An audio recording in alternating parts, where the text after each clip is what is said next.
incomparable dama de los prados floridos. ¿Y si te dijera que el romanticismo literario va más allá del amor? Que de hecho sus características son la libertad, la nación, la rebeldía hacia todo lo que oprime, la subjetividad, el sentimiento sobre la razón y las pasiones expresadas sin ataduras.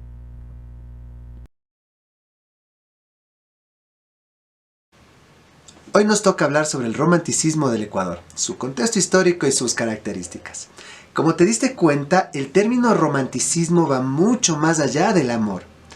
Es más, el diccionario de la Real Academia de la Lengua lo va a definir de la siguiente manera. Escuela literaria de la primera mitad del siglo XIX, extremadamente individualista y que prescindía de las reglas o preceptos tenidos por clásicos. 2. Época de la cultura occidental en que prevaleció tal escuela literaria. Y 3. Cualidad de romántico sentimental. Y quien es romántico tampoco es necesariamente un enamorado. Veamos qué dice el diccionario sobre el término romántico. Perteneciente o relativo al romanticismo o que participa de sus peculiaridades en cualquiera de sus manifestaciones culturales o sociales. Dicho de un escritor que da a sus obras el carácter del romanticismo, partidario del romanticismo y sentimental, generoso y soñador. Una vez hemos comprendido que el romanticismo va más allá del mero amor, vamos a comenzar en la materia. Pero antes de hacerlo, te invito a que te pases por mi página web cristoherrerainapanta.com. El enlace te lo dejaré en la sección de los comentarios, puesto que ahí vas a encontrar los 2 artículos que escribí sobre el romanticismo y el romanticismo ecuatoriano. Y la siguiente semana subiré el artículo sobre los 5 grandes del romanticismo del Ecuador. El romanticismo surgió en Europa, principalmente en Alemania y Gran Bretaña a inicios del siglo XIX. Operó no solo en las artes, sino en la política, en lo social, en lo económico. En el romanticismo literario surgieron grandes escritores como Goethe, Novalis, Percy Shelley y su esposa Mary Shelley, Lord Byron, Victor Hugo, Alexandre Dumas, Walt Whitman, entre otros. Autores que inspiraron a grandes artistas de todo el mundo, autores que en su mayoría siguieron los preceptos del romanticismo contra el sofocante pensamiento racional y neoclásico.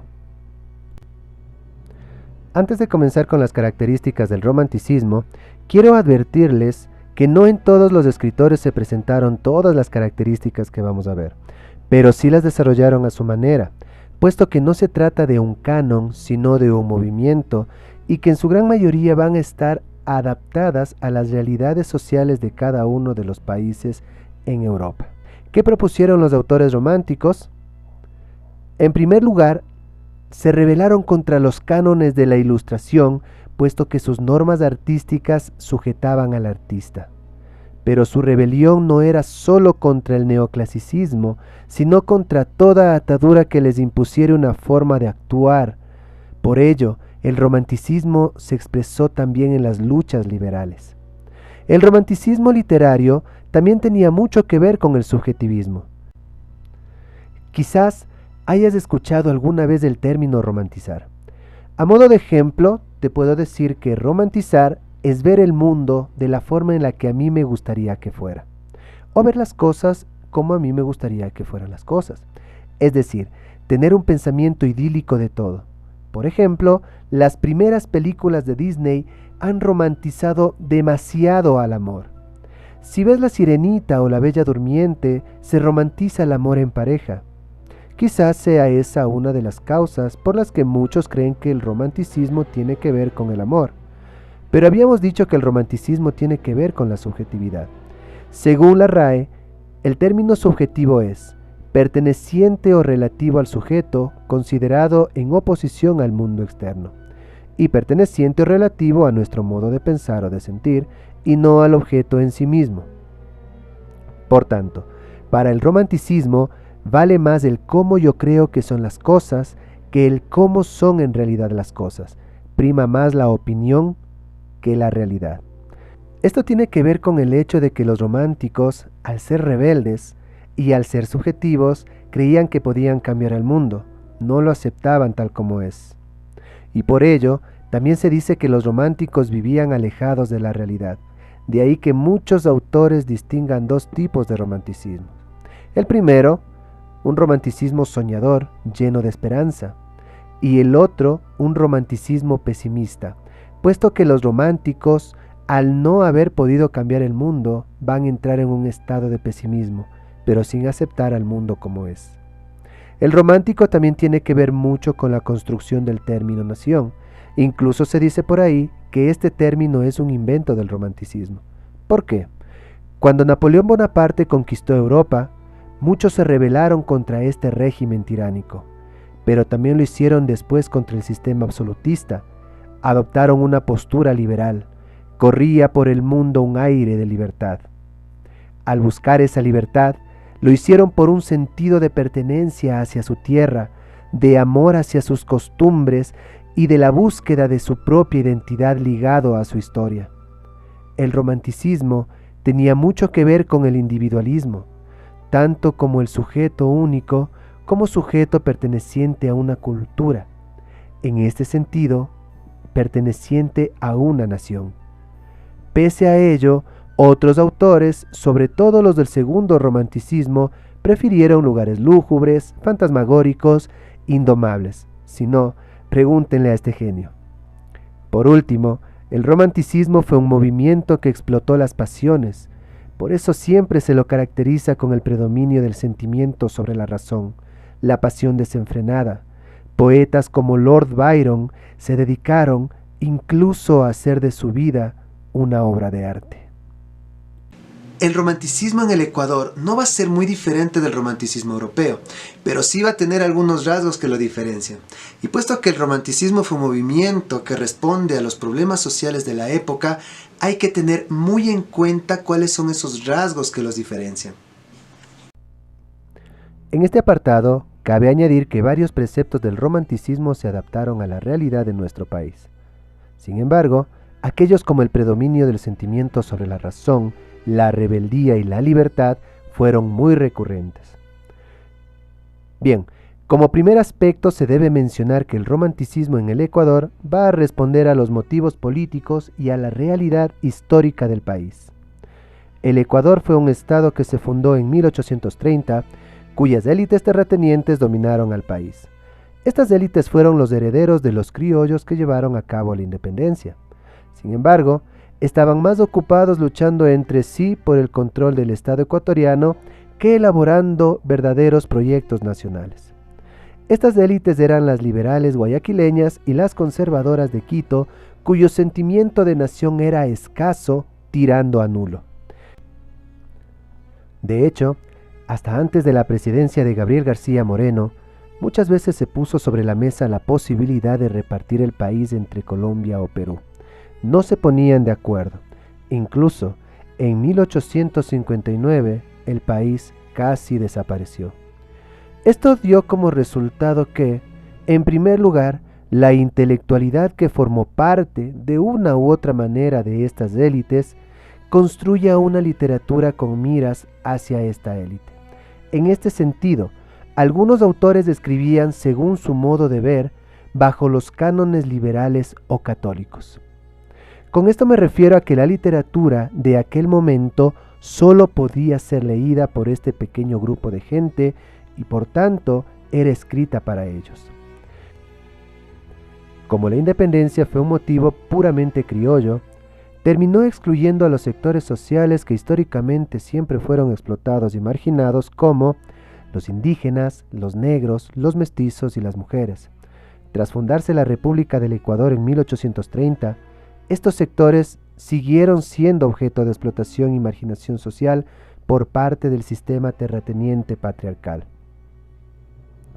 Algo que se debe acotar es que, si bien se escribió para la élite, muchos escritores, llevados por la corriente liberal y romántica, sí expusieron, aunque de manera superficial, esta exclusión y esta explotación hacia los grupos marginados. Miguel Riofrío expuso en su obra, La Emancipada, el cómo la mujer era usada como objeto mercantil en los matrimonios. Dolores Ventimilla de Galindo denunció la condena a muerte que se hizo de un indígena, razón por la cual fue censurada por la sociedad. José Joaquín de Olmedo pidió en las Cortes de Cádiz la supresión de las mitas. Por otra parte, como el Estado ecuatoriano acababa de fundarse, necesitaba encontrar un sentido nacional, algo que lo diferenciara del resto de naciones, tal como sucedió con las naciones europeas. Una característica del romanticismo era rebuscar el pasado histórico. Sin embargo, en el Ecuador chocaron las contradicciones culturales, ya que, si bien se expuso de una u otra manera el pasado indígena de los pueblos, o bien se pretendía occidentalizarlos a través de la religión católica, o bien se pasaba sobre ellos superficialmente, exponiendo el pasado histórico de la conquista incaica o de los xiris, que, como sabemos, este pueblo mítico fue una invención del padre Juan de Velasco, adoptado en el currículo de la historia de la naciente república, tan solo con el objetivo de crear un sentido de pertenencia. Si quieres saber más sobre esto, arriba te dejaré el enlace al video donde lo expongo. Los escritores románticos se enfocaron más bien en mostrar las bondades del territorio nacional. Por ejemplo, en la novela Cumandá, Juan León Mera expone una selva casi paradisíaca. No estoy diciendo que no lo sea, pero no se muestran los peligros verdaderos de este sector, sino solamente sus bondades. Ahora podemos entender que, cuando se estudia literatura, es muy difícil hacerlo sin comprender el contexto histórico. Es momento de terminar este video y lo haré exponiendo a los autores principales del movimiento romántico. También quiero recordarte que en el siguiente video hablaré sobre los 5 grandes autores del romanticismo en el Ecuador. Se suelen distinguir 3 tipos de romanticismo en el Ecuador. El primero, el prerromanticismo que surgió en la independencia, cuyo único autor es José Joaquín de Olmedo. Olmedo representa el prerromanticismo como un personaje que, a través de su poesía, buscará la creación no solo de una identidad ecuatoriana, sino de una nación. Luego, el romanticismo puro se dio a inicios de la República. La academia suele ubicar su límite en la Revolución Marxista de 1845, en la cual se derrocó al presidente Juan José Flores. Sus autores fueron Dolores Ventimilla de Galindo, Julio Saldumbide, Numa Pompilio Llona, Juan León Mera, Juan Montalvo, Miguel Riofrío. Se suele indicar que la iniciadora del movimiento romántico fue Dolores Ventimilla de Galindo con su poema Quejas, y que la primera novela romántica del Ecuador fue La Emancipada de Miguel de Riofrío. Los autores de esta época fueron escritores dedicados al oficio que de una u otra manera buscaron dotarle al Estado ecuatoriano de aquella identidad nacional ausente o naciente. Buscaron ensalzar la belleza de la tierra habitada, proponer un ideal de buenas costumbres y valores, o en otros casos, se propuso una poesía apasionada, muy sentimental. Por último, el postromanticismo o de la consolidación de la República, cuyos autores fueron Remigio Crespo Toral, Marieta de Ventimilla y Carlos Rodolfo Tovar. Este romanticismo se extendió hasta casi finales del siglo XIX y comenzará su transición hacia el realismo o el costumbrismo. En esta época, los escritores fueron influenciados por las expediciones científicas que llegaban al país desde Europa. Se hizo de la naturaleza el símbolo de la nación. Hasta aquí llegamos el día de hoy. Si es que quieres leer el artículo completo sobre el romanticismo y el romanticismo literario en el Ecuador, te voy a dejar el link en la caja de comentarios. No te olvides de suscribirte y activar la campanita si es que quieres saber más sobre literatura e historia del Ecuador. También quiero recordarte que me puedes encontrar en Facebook, Instagram y Twitter como Cristo Herrera Inapanda. Muchas gracias por tu atención, quiero que te cuides mucho y te mando un abrazo muy fuerte. Nos vemos.